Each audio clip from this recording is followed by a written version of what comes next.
Hi, my name is Attila and I'm going to introduce you today to a feature which is called Remote Control Wizard on the Space Pro.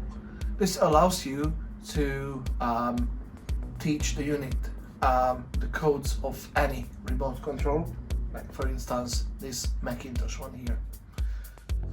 So let's get started. You can find the wizard in the menu. If you go down to config and go down to remote, like this.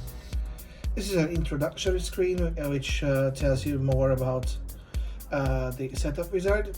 You can go back or you can start it. We are going to start it, so I'm just going to press the encoder again.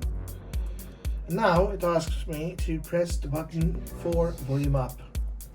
So here I've got my remote control and I'm going to press the volume up key, like that.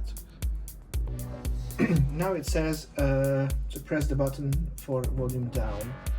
I'm going to do that. Input select left, input select right, mute, LCD on off,